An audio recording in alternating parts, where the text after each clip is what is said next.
Hello and welcome to the ANDYSMANCLUB podcast. Before we get into the name of the podcast, we want to go into the why. So ANDYSMANCLUB is a male suicide prevention charity based here in the UK. We have groups as far north as Inverness to as far south as Plymouth and everywhere in between.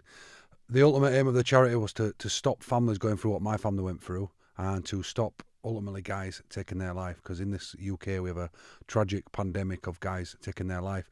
Fast forward 9 years from that idea of getting guys in a room and talking after those first 9 men turned up.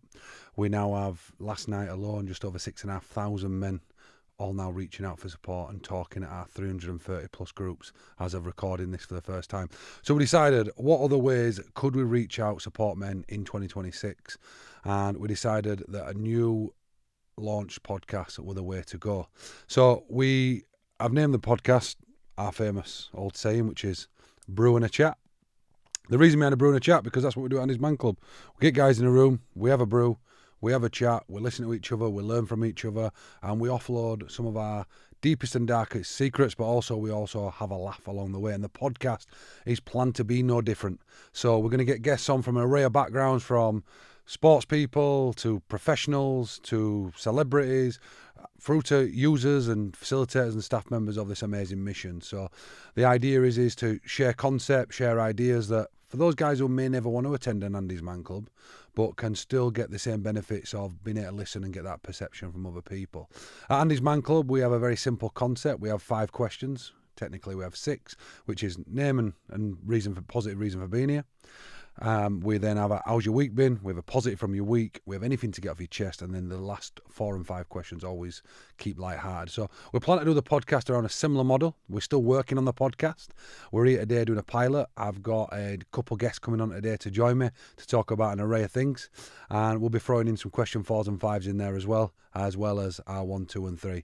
We hope you enjoy this first launch of a podcast. We will be refining it as we go, but over to my first guest. I'm going to invite in a good friend of mine, Mr. Ironman Daniel Lanigan. He's going to come on in. We're going to keep this real and raw. We're going to leave this recording as he comes on in, if he ever comes on in.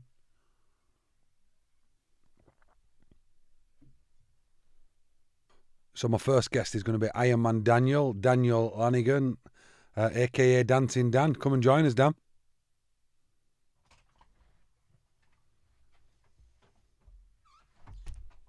Yes. Welcome to Brew and a Chat. Let's do it. Dan, I thought you'd be a good first guest as we do this pilot podcast, because end of 2025, I want to have a bit of a review over that. There's going to be a couple of people coming out to look at different elements of 2025 for AMC. You coming on is a personal thing to me, but also to ANDYSMANCLUB, because of the concept of Mission Possible. So tell people how and why you even sat on this sofa today. It was January this year. I've seen on your socials, AMC socials, you was doing Mission Possible.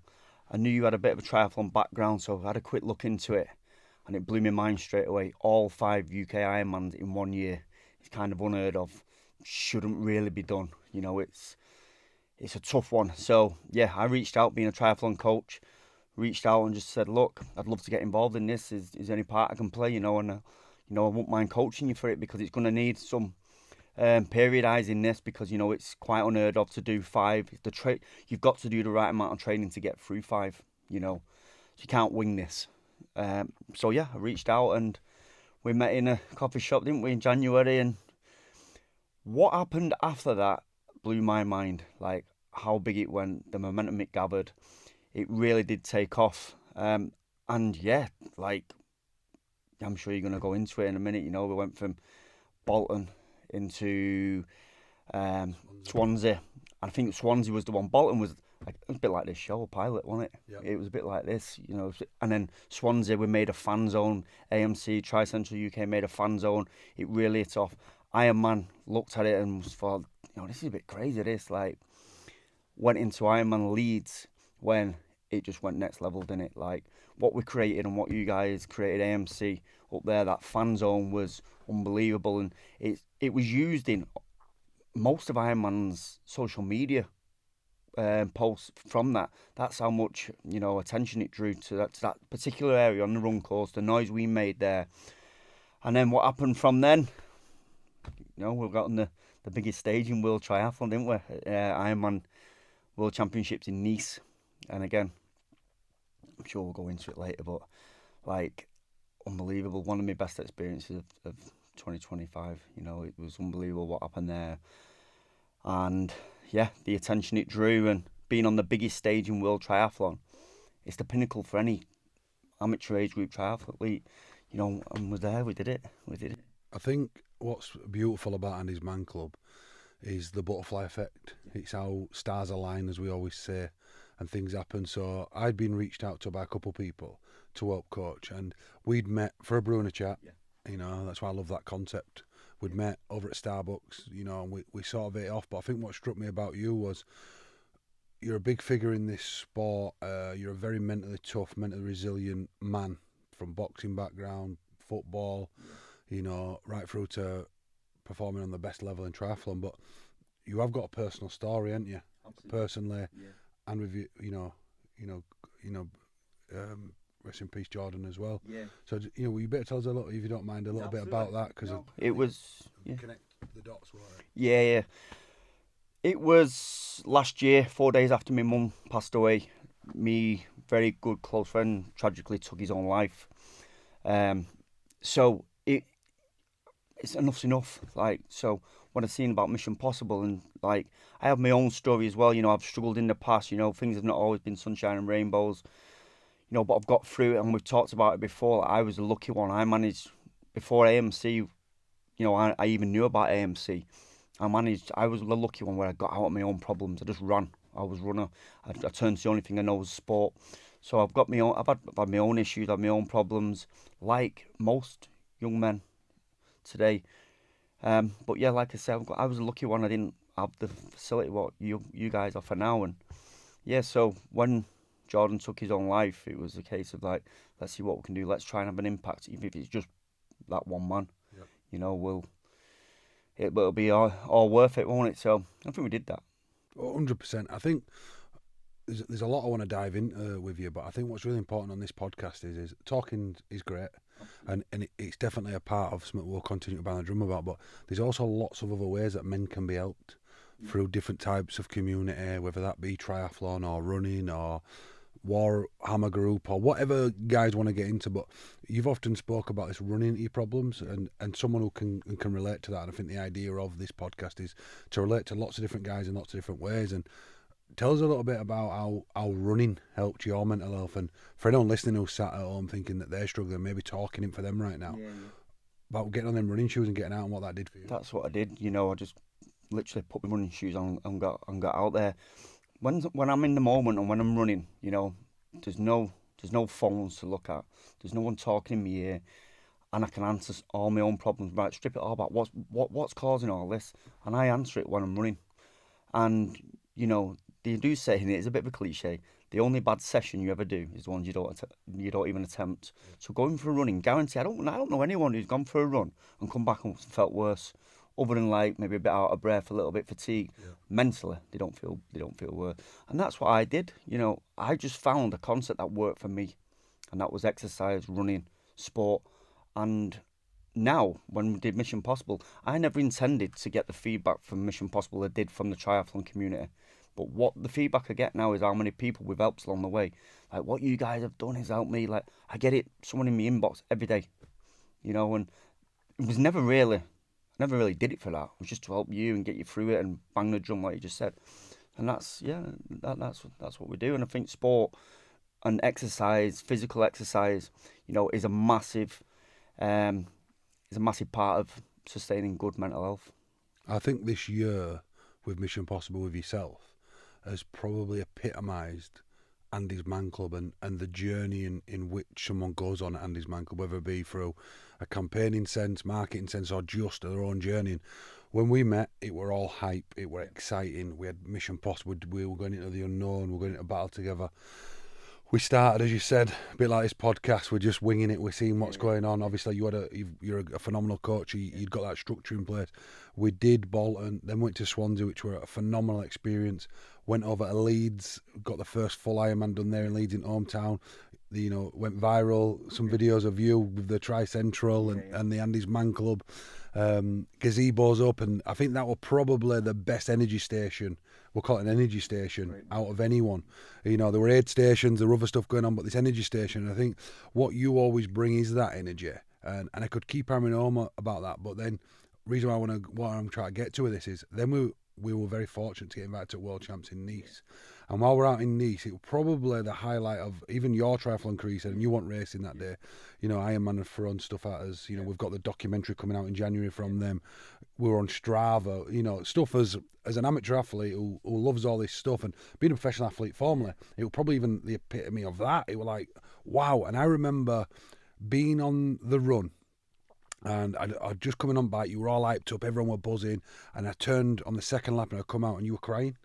And Dancing Dan, the excitable character who I was shocked at if it were crying with pride or emotion, and you'd just been delivered some pretty tragic news, hadn't you? That it was literally while we're in the on the biggest stage of World Triathlon, I'm there with AMC, like suicide prevention charity, and we get the tragic news that one of my school friends, old gym mates, you know, I've travelled all around his early professional career with the lad, and I had fortunate to call him a friend, and he was the late Ricky Hatton, had tragically lost his life, which we now know was obviously suicide, so it was tough. You just don't expect it. We always knew Rick had his problems, had his troubles, you know, since boxing and since his boxing career finished, but you just don't expect it.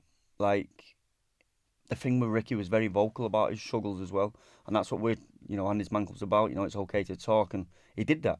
Yeah. But that just got too much, didn't it? And I think that all experience summarises ANDYSMANCLUB at times, that you're 1 minute on the highest of highs, and then like a sledgehammer to head, you're back on your ass. I remember running along that front, and you just said you could see that I were in a bad place, and you said, get it done, get the job done. And I remember 3-4 years previously going to watch Ricky fight. I was a big Ricky Hatton fan, a fan of everything he'd done. He were an ambassador for charity in essence. You know, he'd wore the hat on videos, he'd had wristbands, he'd done a fight for us. His comeback fight against Barrera. You know, and then for that to happen, we're just like, I remember just running along front, sunstroke, thinking, oh my God, like, and there's an element of going, why? But then there's also, what's the point? I'm on there going, what's the point? Like, you know, we're doing all this work, and tragically people are still taking their life, and we can't save everyone. We've got to try and find different ways to connect to different people, and it's not just all on us as a mission. But I think then crossing that finish line, seeing family and regrouping, I think it were just a real bittersweet moment of finishing the World Champs, but then this tragic death of Ricky and what that led to. But I think probably for you, it'd be really interesting to understand your perception of the highs and lows of coming along a journey with ANDYSMANCLUB. But now, every time you think that you're making a big inroad, you get messages saying, this has saved my life, it's changed. We saw triathletes out there from all over the world. There was a guy from America, Alaska, said, you know, I'd been up on stage and spoke, said, this is, oh my God, it's amazing what you've done. We need this in America. I've been in a bad place, but seeing this now has really given me, and then you get tragic news like that, and it's very demoralising at times, isn't it? It was, because we're there trying to bang the drum and get the message out, and yet someone so iconic and so big and had such a connection to AMC has gone.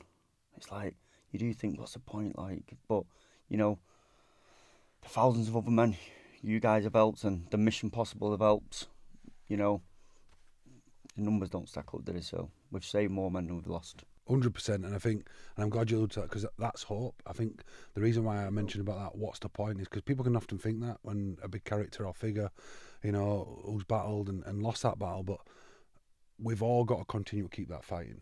And I think once across that finish line, it were got into bed that night, and you all came around my room, and I were each stroke in a bad place, and mission aborted. I think it was nearly. It were going to call it a white flag job on that day, and we fought through. We flew home, went to Wales. We got the job done there. And then went to Wales the week after, which is another full Ironman. 2 of the toughest Ironmans in the world, back to back. 1 week later, unheard of. Ironman Nice. We sat in a bedroom. We're gathering up, having a bit of a team talk, making plans how we're going to move forward in the next 6 days before we go and do another one. Ironman Wales, notoriously tough. I was like, "Are you ready for it?" And he just sat up. Mission aborted. It was cooked. But Luke being Luke, 8 hours later, I get a message in the morning. Me and you was up early.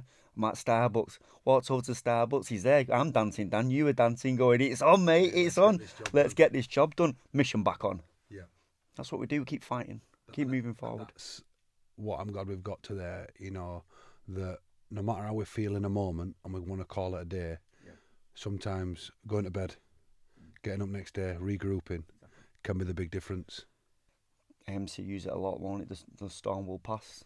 If you're going through a storm, you went through a storm at Ironman Nice. Big storm. Passed.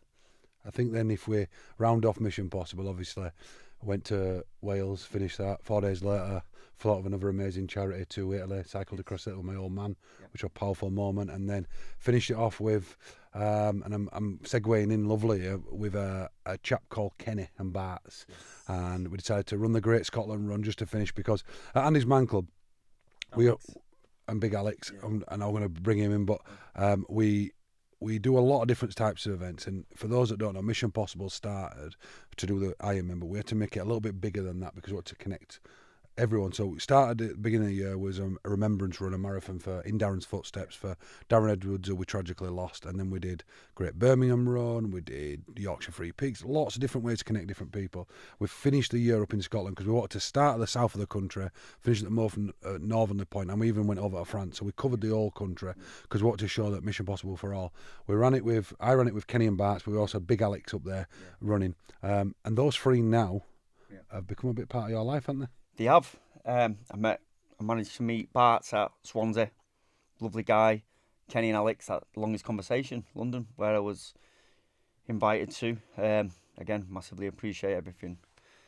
And yeah, they decided off the back of Mission Possible, they was inspired to get involved. And these are AMC employees, aren't they? So, and he's like, let's do it. I'm on Swansea. So again, I reached out to them and go, look, if you guys are serious, I'm serious, and I'll coach you for that. Again, just part of giving back to AMC, you know. And I think what's amazing there is and for any other clients listening, I don't want to think, but you've done that for free, haven't you?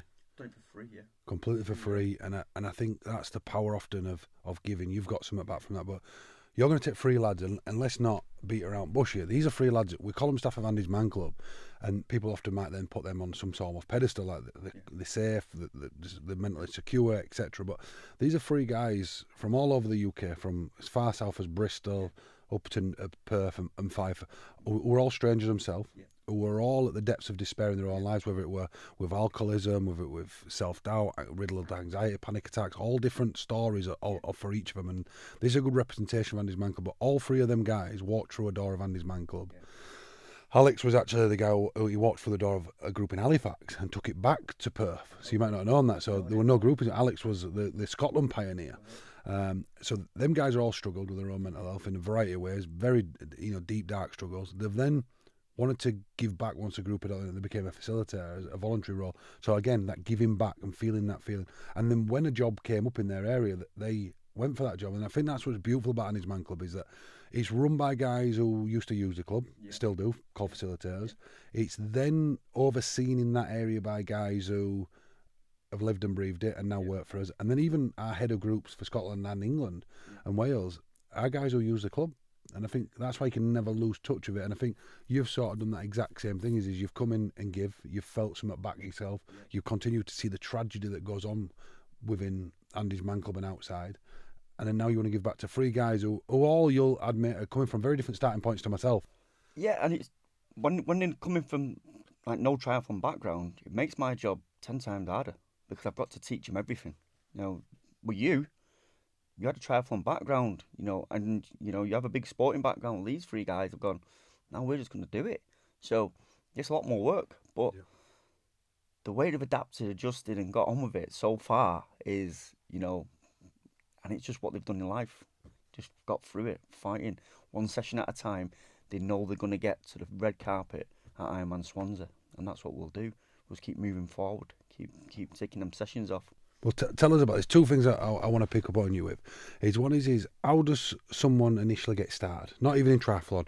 You mentioned about putting your shoes and going for a run.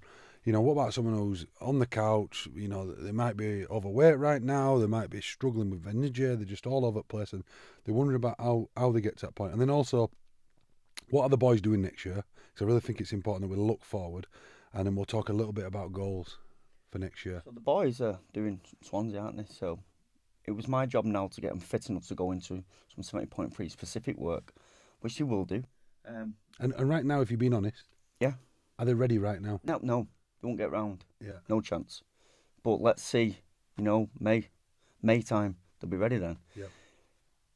When you've got three lads who they've probably got they feel a little bit of pressure because they're doing it for AMC and they're quite high up and well known in AMC, so there's probably a little bit of pressure there with them. Yeah. But they're getting it done, and comes with that little bit of pressure, and they're between the three of them, they've got this little bit of healthy competition between them, and it's working really well. And one's picking the other one up when he's down, because Ironman training, more at first hand, it's tough. It's lonely at times. It's very lonely, and like you say, we've all come from a bit of a background. Sometimes our own headspace isn't the best place to be. So and when we, sometimes you've been on that bike for 2 hours and probably don't want to, and you go through all kinds of emotions. So, but they're doing it. They're doing well, and no doubt all three of them will cross out finish line in Swansea. I love that. July. So they've all started at a near to brand new starting point. Total beginners. They've all got this goal of crossing a red line, having that photo at finish line. Right now, they're not where they need to be. So if someone who's listening now is thinking, one day I maybe want to do an Ironman, or maybe I want to do a first 5K, what's your advice? Because this isn't just about fitness. The reason why I'm saying this is for a guy who wants to walk through a door of Andy's Man Club, wants to go see a psychotherapist, wants to go and really push through. What's your final bit of advice to any guy or lady listening right now who's thinking, I'm not where I want to be, that's where I want to be one day? What's the steps to get started? Probably Mission Impossible's biggest question was find your why. What's your why? My why for me to get out of my problems and run out of my problems, because I've got 3 kids, I've got a wife who loves me, I've got a family who love me. I'm lucky enough to realise that. So whatever your why is, whether you want to, I think you mentioned it before, stop smoking, get off the couch and do a 5K. We've all got to start somewhere. Just make the move. Every man that's walked through the door on a Monday night, probably didn't want it at the time, but he did. And, they're glad they did. They found their why, didn't they? Their reason to want to get better, want to progress in life, move forward. And I live by a saying, don't I? Sharks don't swim backwards. Correct. Because if I go back to my old lifestyle, I can never move forward, and I will end up, I don't know where I'll end up, but you just got to find your why and just keep moving forward. Doesn't matter at what speed, what pace, just keep moving forward. And like you say, from a 5K or to an Ironman, it doesn't matter. If you get out the door and go for a 20-minute walk, you've won. You've 20 minutes faster or 20 minutes more than you did yesterday. And I always say to people, and I've installed this in my kids, and when you see these people out there running, it doesn't matter how fast on the streets, because I recognise what it's took for them to get out. Because you see an overweight man or an overweight woman out running, and I always say to my kids, she's moving faster than the woman on the couch. Correct. You're moving faster than the man sat on the couch. And that's what you're doing. It doesn't matter how fast or who's watching. Just go and do it. Just get started. Get started. It's the hardest part sometimes. Dan, I think it's definitely been inspirational, as always is with you. Your energy that you bring everywhere. You've been known as Dancing Dan, Ironman Dan. I think you've been massive for Andy's Man Club this year. We're at that point now where we need to bring in another great gentleman in Lucas. I want to thank you. I know you'll definitely be back on. This is a pilot today, so we're trialling it out. I think it's going to be really exciting in January, February to get you and the 3 lads all on together and find out about their journeys, their stories, and dig a bit deeper on your story too, because I think today it has been a short and sharp segment, but there's lots to dig deeper on Ironman Dan, and I just want to genuinely thank you for coming for a Brew Chat. Thank you. Pleasure. Thanks for having me. Lucas, welcome to Brew Chat. How are we doing? So today, I thought it'd be a great guest to get on would be Lucas Whitehead, head of partnerships for Andy's Man Club. So tell us a bit about that, what that even means, and then we'll dive a little bit deeper into some partnerships that you've been on with. Yeah, so I think partnerships for Andy's Man Club, it's the collaborative work that we do with a wide variety of organisations. organisations who get invested in what it is we do, our mission, trying to basically save men and prevent men from taking their own lives, whether that's their workforce, whether it's people who follow those organisations, whether it's, you're talking football clubs, rugby clubs, local builders, banks, whoever it is. It's those companies and those organisations that really work with us and back us and help us get our message out there. Love that. And a couple of bits just to dive in on straight away. Obviously, we've talked about doing this podcast for a long time, haven't we? And I think now's probably been the right time. It's a bit of a pilot today, as I've alluded to a few times. And what do you think the benefit from your side and looking at this, because you've also been heavily involved in marketing of Andy's Man Club, heavily involved, and I just think, what do you think the benefit from your side is in doing this podcast, and what can it do for us and guys out there? Well, I think the partners that we have that are invested in us are invested because they've got their own stories, and we're all about sharing stories, aren't we? We're all about sharing experience, sharing little nuggets that are going to help other people, basically. And across the board, pretty much everybody that's invested in us is invested because they've got their own story to tell and they're seeking their own relatability. So from that perspective, there's probably a lot of guests, potential guests who I've worked with, who I think could be ideal guests and have a really interesting story to tell. But also, we know now we're a diverse organisation in terms of it's so much more than a Monday night. Yeah. There's so many people out there who are working for these organisations, working for these companies, or located anywhere, who might not decide they want to go on a Monday night, but they might listen to a podcast, listen to an inspirational story, and decide that they want to make their own positive life changes. 100%. And that's where I think this fits in a really, really nice niche. It's going to get people invested in what we do and our mission in a completely different way. Love that. And obviously you saw that I brought Dan on to start with, and I just think it's probably a good little point of, you obviously did something, you got to know Dan this year, even to the point of something that happened this weekend, which I think you're the only guy that's come to Andy's Man Club or works at Andy's Man Club that didn't walk through the door. But I don't think that's ever mattered because of the type of person that you are. And I think when we talk about something like head of partnerships, it can sound quite corporate, but it's quite the opposite. Tell us a little bit about the guest we've just had on from your perspective, and something, it might be embarrassing for me to explain what you've just done because you're a very humble guy, but tell the people about what you've just done this weekend. So I had the honour and privilege of reading the eulogy at Dan's brother-in-law's funeral, and somebody that I didn't know. I know the family relatively well, but to be asked by Dan to do that, it were a great honour. And I think just talking about Dan in general, you've got somebody there who is an inspiration. He's been through his own struggles. He is an elite athlete. He's an elite coach, and he's somebody who's got an elite mindset. He's somebody who won't stop. He'll keep going until he hits his goals, until he's done whatever he can. And in and amongst all of that is a humble person. If you ask him what his priorities are and what he actually loves and what he looks for in life, it's his family. He's that protector. He absolutely adores his daughters. He adores his wife. And he's somebody who, realistically puts others first consistently.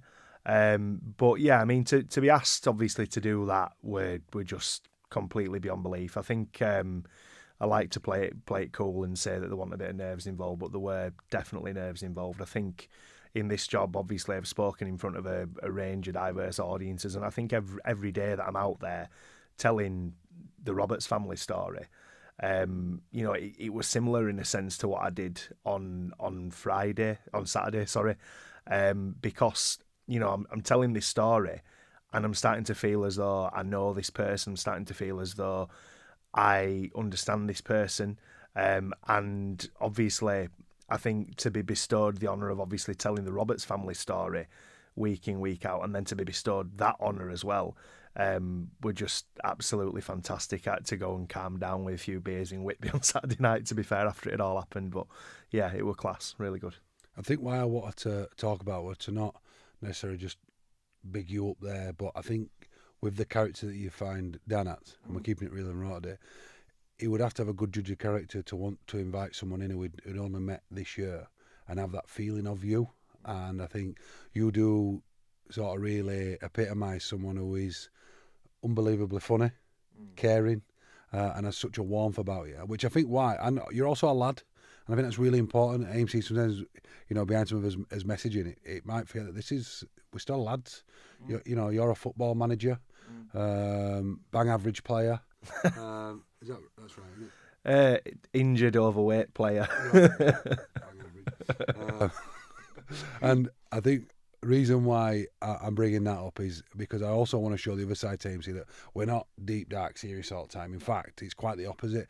If people who had hidden cameras on us all the time would see we have more laughs and jokes, and we like to have that, still have that banter, don't we? And I think you bring that in. I saw you yesterday with the president of the 41 Club, who's a phenomenal organisation, and we're definitely going to get them on. And the relationships, I think, we call it partnerships. It's a bullshit term. Yeah. You're head of relationships, and I think, tell us a bit about some of your sort of methods with that, and like how you seem to create such strong relationships. I think it's just investing in people, finding out their story, finding out their motivating factors, finding out what basically gets them up in the morning. And I think that for me, because I've got a wide variety of interests myself, and I'm into like a wide variety of things from football to politics to history to geography, whatever it is, I can always find common ground with people. And I think, to my mind, it's easy to build these relationships because we're working towards a common goal, whether it's obviously supporting Andy's Man Club in the growth or ultimately just preventing other families from going through what your family's been through, going through what my group of friends have been through, and we've lost 3 friends to suicide. It's not hard. It really isn't difficult. It's finding that common goal, and if you've got that common goal, then obviously those relationships will build anyway. And I think you talk about Jason from 41 Club, fantastic guy, wide variety of experiences, but ultimately is humble, and that's what I look for in people a lot. I look for people who aren't falsely modest, the people who are real, the genuine, but also they've got no airs and graces. And I think that us as a charity, we have no airs and graces. No matter where we are, whether we go to Parliament or the palaces or these big corporate offices, we're still just lads, like you say. We don't get dressed up or anything really, do we? We go in and we act genuine with ourselves, and I think it's that genuineness, if that's a word. We'll go with it. Yeah, it's being genuine really that sets us apart from. I'm not saying that obviously there's a lot of disingenuous organisations out there, but I think the fact that we are genuine is what really sets us apart. From a lot of people, because we want to get things done, and we want to get things done in an authentic way. Yeah.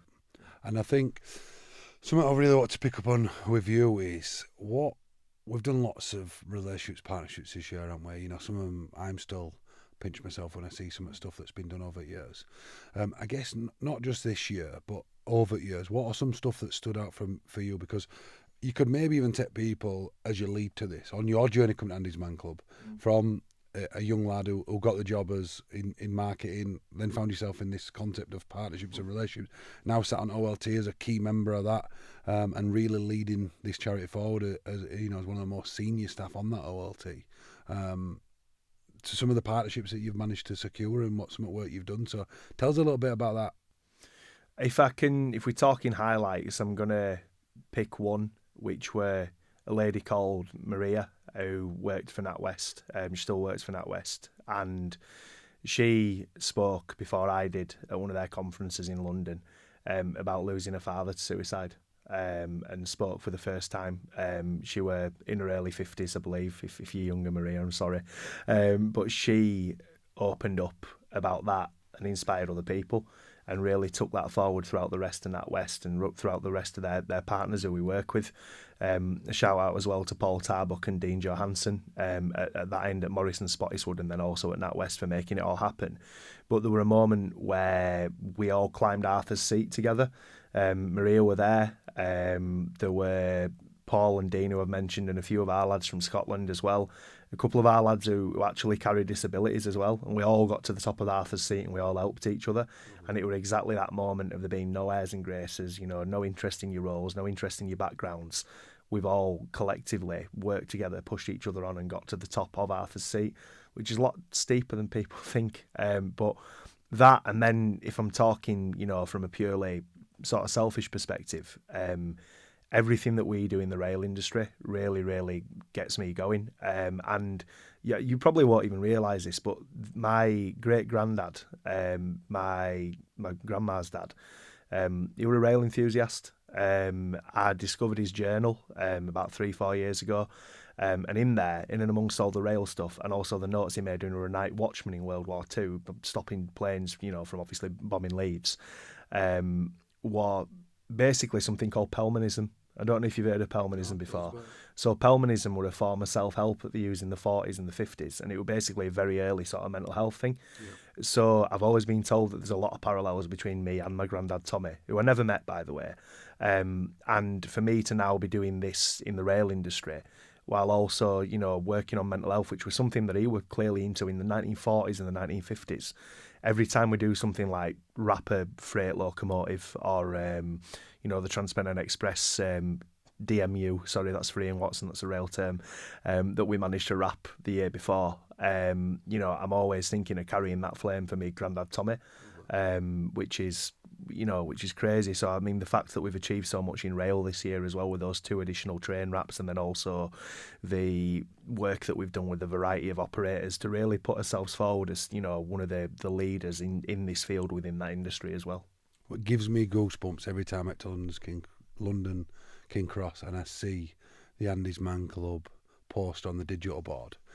Just for people listening who think we're this big juggernaut, just tell people how much all that's cost us, from the train wraps to Man City's having us on their stadium to Huddersfield Town. I don't want to keep naming because I don't want to miss anyone out, because whether you're Doris's Cafe in Belle-Isle and you've put us up on a poster, that's as important to us as what Man City do. But just tell people how much it actually costs us, because I think some people often think, about how big our budget is on this.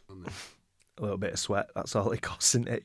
Realistically, it's the generosity of others, and like we say, it's the fact that these places and these companies are getting invested in what we do, and that investment, emotional investment, as opposed to, financial investment from their end as well, is what carries us over the line. We do it all, for nothing, because, we don't ask for these things either. We go in, we hold up our part of the bargain, we deliver talks, presentations, we are about to offer support. We're about to diversify that partnership or relationship offering as well going forward, to add more strings to the bow.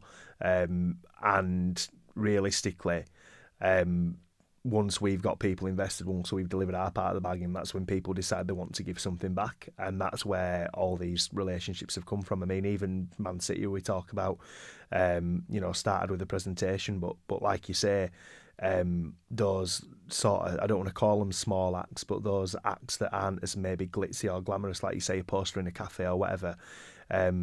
Look at Emmerdale. Emmerdale, one of the biggest partnerships that we had, a couple of years ago, came from one of our guys handing a wristband to someone. That's, and that's what will always be the bread and butter of Andy's Man Club. It's, those sort of seemingly less significant acts that in some way actually hold even more significance, because they directly result to people either getting invested and helping us out, or going and making a positive change for themselves.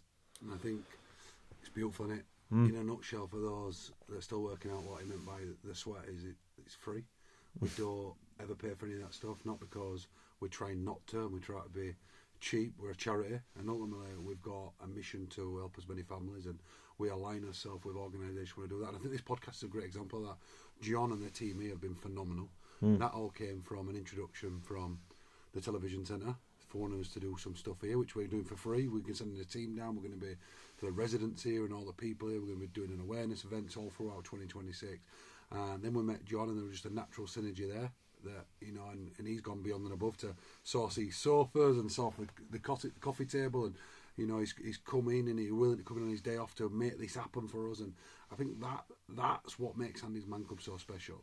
People like Dan want to give the time. People like, I'm still here giving my time because it's so, we love this cause, don't we? And I think everyone who's involved, from the big so-called big organisation right through to, as I mentioned, Doris Cafe, Andy's Man Club grows because people want to give back, and it's what I like to call the gratitude model. Yeah. People see the benefit of it and then want to give back, and I think the way that this mission will continue to grow, I like to call it a mission rather than a charity, is if we can continue to give more than ever before. And I think going into 2026, it's a big priority of ours, isn't it? And so me and you're going to work closer together on is how can we continue to give more than we already do, without any expectation in return, but to continue to help that one family and that one man. Because I think what you said, which is really interesting, about Maria, but also about yourself, is that the tragedy of working with Andy's Man Club, and maybe it becomes more apparent, but it seems to happen to us all, and it's devastating, is that the more you're in this field, the more you want to help, something tragic happens.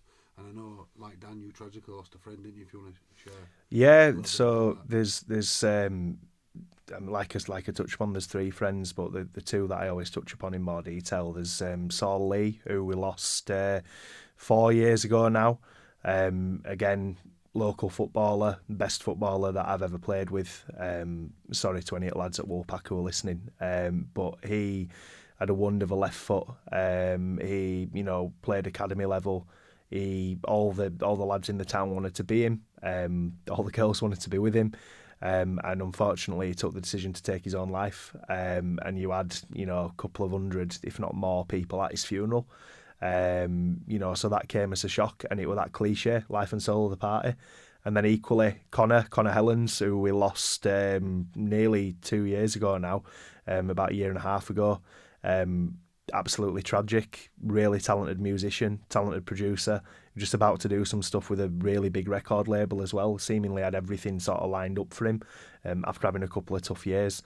And again, he took that unfortunate decision. And what you've seen out of that tragedy, you've seen this sort of outpouring of almost like community cohesion, where people have come together to try and prevent other people from doing the same thing. I mean, we saw one of the positives that's come out of it for me is a lad called David Diskin, who I'll give a shout out to on here. Dave is one of my close friends. He was Saul's closest friend.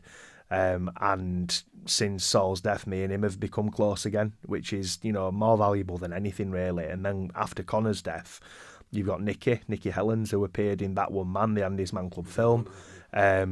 She is an absolute soldier. We're going to a memorial service for other families who've lost people on the 21st of December in Halifax. I'm looking forward to seeing her. And she is just an absolute powerhouse. I love her to bits, and she's really invested in everything we do. And she also now wants to go on and help other people and, prevent other families from going through what they've been through. And I think I was just going to touch upon it a minute ago. We talk about, obviously, we have this excitement, don't we, about people who are obviously invested in us, who are working with us, and we love it. But at the same time, you'll be the same as me. Sometimes you'll sit and you'll take stock and you'll think, these people are invested with us straight away. What that normally means is that they've got experience of dealing with this. It's real. Like it happens far too often. Suicide's still on the climb, and there's more and more people who are touched and affected ultimately by either life crisis or negative mental health. And we won't rest until those numbers start to drop, will we? No, and just to sort of finalise, obviously you mentioned Nikki and Connor, and Nikki is starring That One Man film, which we're going to be touring in 2026. I think it'd be a really nice little shot for Lee Barnes, who's a phenomenal man, and what he's created there for us. Tell us a little bit about That One Man film and what you hope it does in 2026. I hope it reaches that one man. But no, I think that film, so Lee came to us. Lee, obviously, were our videographer, and videographer is probably the worst term you could use to describe Lee, because he's so much more than that. He's a creative genius, like genuinely. He came to us with an idea. We were working on my team. He said, I want to do this film, and I just thought, I like the people I work with, obviously, to feel as though they have no ceiling, because I know what it feels like to have a ceiling placed upon you.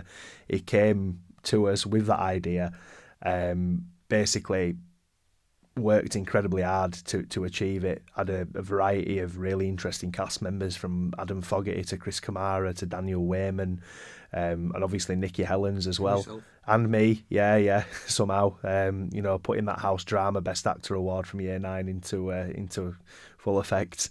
But everyone came together, donated the time for free as well, and produced what is a really, really magnificent piece of cinema.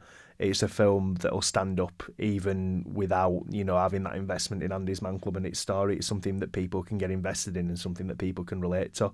And I said it jokingly, we want it to reach that one man. We want it to reach people who are then going to decide to access help after.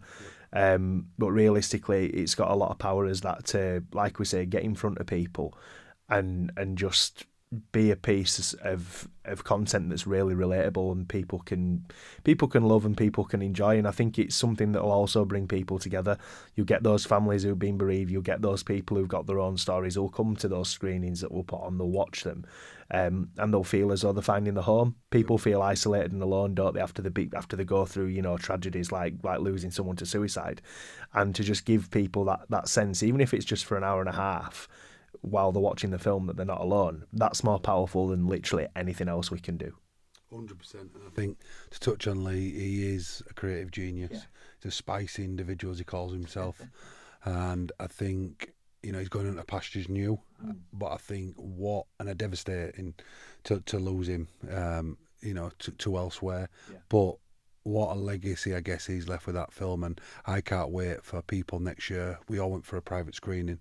And I've still got goosebumps thinking about it and seeing that vision come to life. And also all the stuff that we know that guys struggle with, walking through the door, telling the wife that they're actually at a group when they're not, they sat in pub, looking at the group, you know, finding that wristband, seeing that poster, having a conversation with a mate outside a group, to then the power of the group.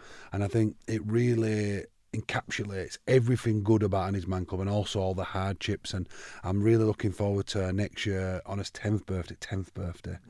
Can't even believe that we're saying that now. Launching that film and hopefully seeing the ripple effect, because you're right, there's people in that film like Nicky who lost people to suicide, and yourself, you know. And I think what we've got to continue to do is keep banging this drum. And partnerships next year, relationships we'll call it, partnerships and relationships is going to be more important than ever before as we relaunch the champions. You know, and we're going to really deploy, if we call it, more of our guys and volunteers out than ever before to bang that drum, spread that message, smash those stigmas, and continue to start those conversations. And hopefully we start to really see a downward trend of suicide. And you'll know, just to wrap this up, that 2026 I've set some big goals and plans for you all, Anna, or us all. What are you most excited about in 2026? I mean, several new partnerships that are coming. Work that we're doing already with a variety of really exciting companies that I don't really want to reveal straight away. But to be honest, feeling aligned and feeling as though we're working towards that goal is what I'm looking forward to. I think we always have felt aligned, to be honest. I think, you know, we're like any sort of team. You know, there's been challenges at times, but we all feel aligned. We're all behind the same goal. We're all invested in it. And I think we're all just excited to see what we can do. And I think beyond 2026, like I say, what I want to see is us to start making a proper dent in those numbers. And, you know, when we do, and it's not just us, it's across society, across a variety of organisations. When people do finally sit up and take notice of this issue, we will see that happen. We're a long way off, but we'll try and get there, and 2026 will be an important step forward for us in getting there. Love that. Thanks for coming for a Brew Chat, Lucas. Pleasure. We'll definitely be having you back on.